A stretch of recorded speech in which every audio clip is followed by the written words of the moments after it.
ബിരുദാനന്തര ബിരുദ പ്രവേശന മാനദണ്ഡങ്ങൾ UGC പരിഷ്കരിച്ചതോടെ ബിടെക് ഇല്ലാത്തവർക്കും എംടെക്കിന് ചേരാൻ അവസരമൊരുങ്ങുന്നു. ഇതിനു പുറമെ ഏത് വിഷയത്തിൽ ബിരുദമെടുത്താലും ആ വിഷയത്തിൽ മാത്രം ഒതുങ്ങാതെ വിദ്യാർത്ഥികൾക്ക് ഇഷ്ടമുള്ള വിഷയത്തിൽ PGക്ക് ചേരാനും പുതിയ മാർഗരേഖ വഴിയൊരുക്കും. ഇതിനായി സർവകലാശാലകളിൽ പ്രത്യേക പ്രവേശന പരീക്ഷ നടപ്പാവും. UGC പുതിയ മാർഗരേഖ പുറത്തിറക്കിയ പശ്ചാത്തലത്തിൽ സംസ്ഥാനത്ത് പരിഷ്കാരം നടപ്പിലാക്കാനുള്ള ആലോചനയിലാണ് സർക്കാർ. ബിടെക് കഴിഞ്ഞവർക്ക് എംടെക് പ്രവേശനം നൽകുന്നതാണ് നിലവിലെ രീതി.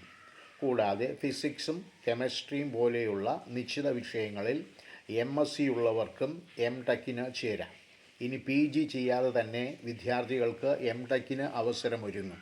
പുതിയ മാർഗരേഖ വന്നതോടെ സയൻസിലും ഗണിതത്തിലും സാങ്കേതികവിദ്യയിലും 4 വർഷ ബിരുദം നേടിയവർക്ക് ഇനി എംടെക്കിന് പ്രവേശനം ലഭിക്കും.